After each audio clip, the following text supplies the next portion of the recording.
ஓணம் பண்டிகையை முன்னிட்டு கோவையில் உள்ள பிரசித்தி பெற்ற சித்தாபுத்தூர் ஐயப்பன் கோவிலில் சிறப்பு வழிபாடு நடைபெற்று வருகிறது.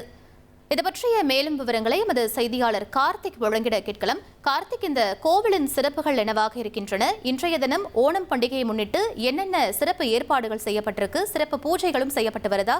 கள நிலவரத்தை பதிவு பண்ணுங்க கார்த்திக். வணக்கம்.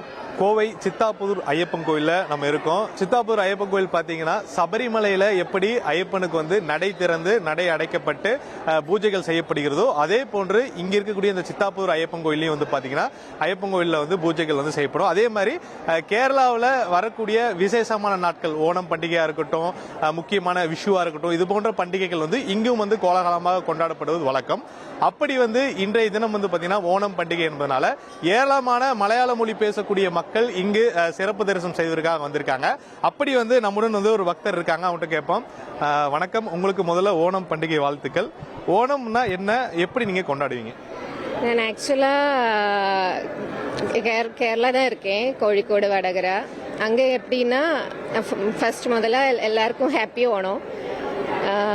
அங்கே எப்படின்னா 10 days கொண்டாடுவோம். அத்தம் முதல் திருவோன்னு சொல்லுவாங்க. 10 days காலையில் டெய்லி இப்போ அத்தை ஸ்டார்ட் ஆனால் ஃபர்ஸ்ட்டு ஒரு கலர் பூ போட்டு, செகண்டு 2 color 3 color அப்படி 10 days. லாஸ்ட் 10 days ஆகும்போது 10 color பூ போட்டு காலையில் அதுதான் மெயின். அதுக்கப்புறம் புது ட்ரெஸ்ஸு, கோயிலில் போய், அதுக்கப்புறம் மெயினாக ஸ்கூலில் காலேஜில் எல்லாம் படிக்கும்போது ஓணம் ஃபங்க்ஷன்னா அந்த வடம்பலி இருக்கும். வித்தியாசமாக கேம்ஸ் எல்லாம் போட்டு, அதுக்கப்புறம் சத்யா, மெயினாக சத்யா, பாயசம், இதுதான் கசின்ஸ் எல்லாம் அதே மாதிரி பாத்தீங்கன்னா இன்னைக்கு மாவலி அரசர் அப்படி அவரை நினைவு சத்யா அப்படிங்கிற அதோடைய சிறப்புகள் என்ன? அது என்னன்னா பிக் ஸ்டோரி ஷார்ட்டா சொல்றேன். அந்த மகாவிஷ்ணு வாமனன் அவதாரத்தில் மாவேலி, அந்த காலத்தில் மாவேலி ராஜாவின வாமனன் என்னன்னா பாதாளத்தில் சவிட்டி, ஏதோ ஒரு ஸ்டோரியில் பாதாளத்தில் சவிட்டி இது பண்ணுவோம். அப்போது வாமனன் கேட்பாங்க மாவேலி கிட்ட, ஏதாச்சும் வரம் வேணுமா அப்படின்னு.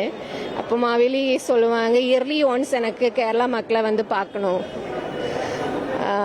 ஸோ அதை பேஸ் பண்ணி தான் நம்ம ஓணம் செலிப்ரேட் பண்ணுறோம். சத்யானா என்ன, அந்த உணவுகளுடைய வகைகள் எப்படி இருக்கும்? உணவு எப்படின்னா எல்லா சத்யன்னா சாம்பார், ரசம், அப்படி பாயசம் தான் விதமாக இருக்கும். ஆல்மோஸ்ட் ஒரு 10 curries இருக்கும். ரொம்ப நன்றி, ஓணம் வாழ்த்துக்கள், மகிழ்ச்சியாக கொண்டாடுங்க.